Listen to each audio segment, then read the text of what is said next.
ছবি আপনাদের দেখাবো, তবে ইতিমধ্যেই একজন যাত্রী তিনি কি বলছেন, ঠিক কি অভিজ্ঞতা তার হয়েছে, গৌতম রায় শুনুন।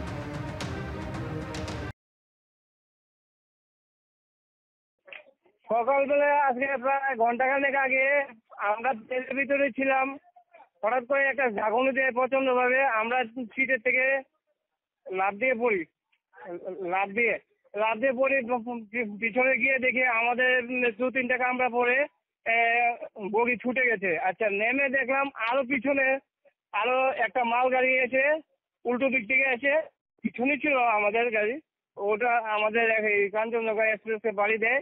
এরপর দুটো বগিকে একদম ব্যাঙ্গাচুরে ঘুরিয়ে দেয়। ওদেরকে অনেক লোকসান হয়েছে, কিন্তু কতজন লোক মারা গিয়েছে, আহত হয়েছে বোঝা যাচ্ছে না। ঘন্টাখানেক পরে এখন ডিফেন্সের লোক এসেছে, অ্যাম্বুলেন্স এসেছে, এখন দেখা যাক কি খবর, কি করা যায়। আমার পরিবেশে আমার মিসেস, আমার মেয়ে, আমার কাকি, আমার কাকি, আমার কাকাতো ভাই, বউ, ওনার ছেলে, আমরা 7 জন ছিলাম টোটাল। এখন পরিস্থিতি কি দুর্ঘটনাগ্রস্ত এলাকায়? পরিস্থিতি এখন আমরা ফেসে আছি, কি করবে, নিয়ে যাবে কি না বোঝা যাচ্ছে না কিছু। সবাই দাঁড়িয়ে আছি, কিছু কিছু লোক এদিকে এদিকে ছুটে যাচ্ছে, কি হবে বোঝা যাচ্ছে না। এখন দেখা যাক আমাদের ভাগ্যে কি আছে। ফাঁসি দেওয়ার ছবি আপনারা সরাসরি দেখছেন, যেখানে একেবারে মালগাড়ির কামরা ঢুকে গিয়েছে, প্রবল ধাক্কার অভিঘাত, এবং তাতেই কিন্তু মালগাড়ির কামরা ঢুকে গিয়েছে এবং সেই ইঞ্জিন ঢুকে গিয়েছে। মালগাড়ির চালক সহ মৃতের সংখ্যা 5 ইতিমধ্যেই কিন্তু পুলিশ নিশ্চিত করেছে। আহতের সংখ্যা বাড়তে পারে এমনটাই আশঙ্কা, আপাতত 25 থেকে 30 এমনটা বলা হচ্ছে।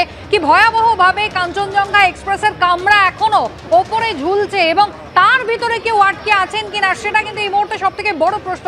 আবির দত্ত আমাদের সঙ্গে রয়েছেন, প্রত্যেক মুহূর্তের ছবি দেখাচ্ছেন। আবির, ডিজাস্টার ম্যানেজমেন্ট পৌঁছেছে, পুলিশ পৌঁছেছে, অ্যাম্বুলেন্স পৌঁছেছে, এখনো পর্যন্ত যে কজনকে বার করা সম্ভব হয়েছে তারা কতটা আহত, তাদের শারীরিক পরিস্থিতি কেমন?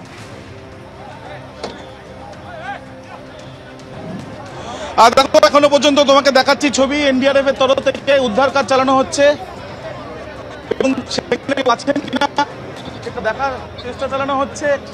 পুলিশ এখানে রয়েছে, এনডিআরএফ এর টিমকে আমরা দেখছি যে এই ধাক্কার পরে যে অংশটি এখানে ছিটকে রয়েছে সেই অংশটির মধ্যে কেউ আটকে আছেন কিনা সেটাই নিশ্চিতভাবে দেখার চেষ্টা চালানো হচ্ছে। আশঙ্কা করা হচ্ছে যে কেউ এখানে থাকতে পারেন এবং সেই জন্য ইতিমধ্যে এনডিআরএফ, ডিএমজি তারা পুলিশের সহায়তায় তারা এখান থেকে দেখা যাচ্ছে যে একটা অংশ সরিয়ে সেখান থেকে কাউকে উদ্ধার করা যায় কিনা সেই চেষ্টা কিন্তু করা হচ্ছে। সব মিলিয়ে এই ভয়াবহ ঘটনা, সেই ঘটনা কিন্তু আবিরের সঙ্গে আমরা যোগাযোগ করব, যান্ত্রিক ত্রুটির কারণে এই মুহূর্তে যোগাযোগ বিচ্ছিন্ন হয়েছে। ছবি আপনাদের দেখায়, ইতিমধ্যেই স্থানীয় বাসিন্দারা প্রাথমিকভাবে উদ্ধার কাজ তারাই শুরু করেছেন।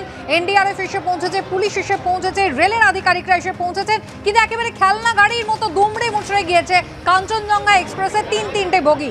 ইতিমধ্যেই নিশ্চিত করা হয়েছে 3 জনের মৃত্যু হয়েছে ঘটনাস্থলেই, কিন্তু ভয়াবহতা এখনো যাদেরকে বের করে আনা হচ্ছে আহত অবস্থায়, রীতিমতো আতঙ্কিত হয়ে রয়েছেন তারা।